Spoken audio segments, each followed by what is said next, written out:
किया सोनक आदि 88,000 ऋषियों ने। बाबा, हमारे मन में कुछ प्रश्न चल रहे हैं, क्या जानना चाहते हो? सबसे पहला प्रश्न किया, 6 प्रश्न किए। सबसे प्रथम प्रश्न है, बाबा इस जितने ग्रंथ हैं, जितने शास्त्र हैं, इन सबका निचोड़ क्या है? सर्वशास्त्र निष्पन्ना। सभी शास्त्रों को, ग्रंथों को पढ़ना चालू करें तो पूरी उम्र बीत जाएगी पर पढ़ नहीं सकते। पर इनका सार क्या है और क्यों हमको पढ़ना चाहिए? दूसरी बात, मानव के कल्याण का मार्ग क्या है? उसे कौन से मार्ग पर चलना चाहिए? व्यक्ति भटक जाता है, किस मार्ग पर हम चलें? तीसरी बात, कोई कहे कि भगवत मार्ग पर चलें, कौन से भगवान को माने, किसको माने? भगवान के अन्यान्य रूप हैं। भगवान कर्तुम अंतः, भगवान कर्तुम अकर्तुम अन्यतः कर्तुम समर्थ ईश्वर है। लेकिन फिर भी भगवान इतने अवतार धारण क्यों करते हैं? चौथी बात, बाबा भगवान के कितने अवतार हुए हैं?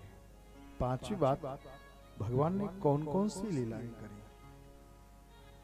छठवीं बात, भगवान इस धरा धाम पर 125 वर्ष तक रहे। 5 वर्ष की उम्र तक गोकुल गांव में, और इसके बाद में 5 वर्ष की उम्र के बाद में भगवान यहां से चले, वृंदावन रहे। 11 वर्ष तक वृंदावन में रहे, 25 वर्ष तक मथुरा में रहे और 100 वर्ष तक द्वारिकापुरी में रहे। इस प्रकार से 125 वर्ष तक इस धरा धाम पर रहे। 125 वर्ष के बाद इस धरा धाम को छोड़ करके स्वधाम को पधारे तो धर्म को किसकी शरण में छोड़ा? 6 प्रश्न किए। सूत जी महाराज ने कहा, मैं अपने गुरुदेव का स्मरण कर लूं, इसके बाद मैं तुम्हारे सभी प्रश्नों का उत्तर दूंगा। आपके गुरु जी कौन हैं? तब इन्होंने कहा, मेरे गुरुदेव हैं बाबा सुखदेव जी महाराज।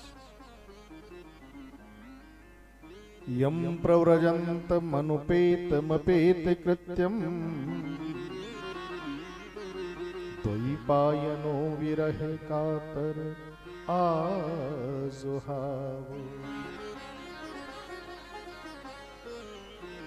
पुत्रीति तन्मयतया तरुवीभिनीन्दुः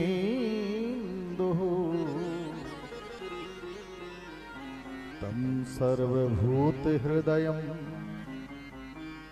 मुनिमानतोऽस्मि।